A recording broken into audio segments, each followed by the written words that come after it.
పటాన్చెరు నియోజకవర్గంలో బీఆర్ఎస్ అభ్యర్థి గూడెం మహిపాల్ రెడ్డి ప్రచారం జోరుగా కొనసాగుతుంది. గత 10 ఏళ్లుగా నియోజకవర్గాన్ని ఎంతో అభివృద్ధి చేశారని, కాంగ్రెస్, బీజేపీ అభ్యర్థులు తనపై దృష్టి సారించడం ఆపి తమ డిపాజిట్ కోసం పోటీ పెడితే చాలు అంటూ ఎద్దేవా చేశారు. నియోజకవర్గ ప్రజలు తనను ఎంతో ఆదరిస్తున్నారని, ఖచ్చితంగా మెజారిటీతో గెలుస్తానంటున్న గూడెం మహిపాల్ రెడ్డితో మా senior correspondent Mahender Reddy face to face. రైట్గా పటాన్చెరులో BRS అభ్యర్థి మహిపాల్ రెడ్డి ప్రచారంలో దూసుకుపోతున్నారు. మరి ఎలాంటి అనుభవాలు ఎదురవుతున్నాయి, ఎలా ప్రజలు స్వీకరిస్తున్నారు, మరి ప్రచారం ఎలా సాగుతుంది ఆయన అడిగి తెలుసుకునే ప్రయత్నం చేద్దాం. మొత్తంగా ప్రచారం అనేది బహిరంగ ఈరోజే ప్రారంభించారని తెలుస్తుంది. ఎలా సాగుతుంది సార్? మా ప్రచారము ఫస్ట్ రౌండ్ అయిపోయింది, సెకండ్ రౌండ్లో పోతున్నాం.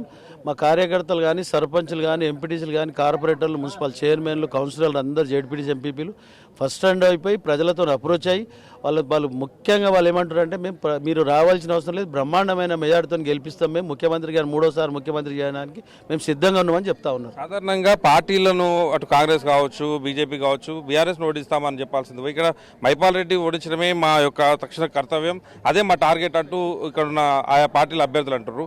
ఏంది అంతగా వాళ్ళు ఎందుకు మీ పైన? 3వ తారీఖు తెలుస్తుంది కదా, 3వ తారీఖు తెలుస్తుంది, ఏం చెప్పదు దాని గురించి. వాళ్ళు ఓడించడానికి కంకణబద్దులు అయితే వాళ్ళు గెలవడానికి ప్రయత్నం చేస్తురా, ఓడించడానికి ప్రయత్నం చేస్తురా? వాళ్ళు చేసింది చెప్పాలి, చేయబోది చెప్పాలి. మేము చేసింది చెప్తున్నాం, చేయబోది చెప్తున్నాం. కాబట్టి వాళ్ళకు ఆడరాక పాత గజలు అన్నట్టు తాడు లేదు, బొంగరం లేదు. బీజేపీ, కాంగ్రెస్ వాళ్ళకు చేసింది ఏం లేదు, ప్రజలు నమ్మే పరిస్థితి లేదు. మేనిఫెస్టోలో తీసుకెళ్తున్నారు సార్ ముందుకు. దాదాపు గతంలో ఉన్న మేనిఫెస్టో రీచ్ అయింది అందరికీ. ఈసారి మేనిఫెస్టో కొంచెం భిన్నంగా ఉంది. ఎలా రీచ్ అవుతుంది అందరికి? బ్రహ్మాండమైనటువంటి మేనిఫెస్టో పెట్టడం, దానికి తోడుగా మా నియోజకవర్గ స్థాయి ప్రజల కోరిక మేరకు, ప్రజల అవసరాల మేరకు నవరత్నాలనే మేనిఫెస్టో గిట్ట పెట్టడం జరిగింది. దాన్ని తప్పకుండా అమలు చేస్తాం. ముఖ్యమంత్రి గారు పెట్టినటువంటి మేనిఫెస్టో గిట్ట దీన్ని రెండు జోడించి ప్రజలకు అందిస్తాం. ఎవరికి పోటీ మాదిరిగా బీఆర్ఎస్కు బీజేపీకి ఉంటుందా, లేకపోతే బీఆర్ఎస్ కాంగ్రెస్ ఉండబోతుందా? ఇక్కడ బీజేపీ కాంగ్రెస్ వాళ్ళు పోటీ పడుతున్నారు. First second third. అంటే నేను చేసిన అభివృద్ధి ఆయన చేసింది లేదు, ఏదేదో ఇక చెప్పిన పరిస్థితి కనిపిస్తున్నది. దానికి ఏమంటారు? ఆయన గురించి నేను ప్రెస్ మీట్ పెట్టి చెప్తాను. ఇంత పెద్ద చాట్ ఉన్నది.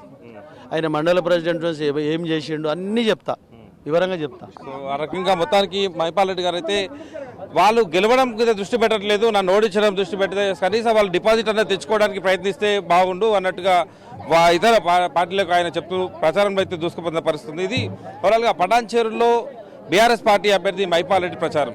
కెమెరా పర్సన్ రాజుతో మహేందర్ రెడ్డి, రాజ్ న్యూస్.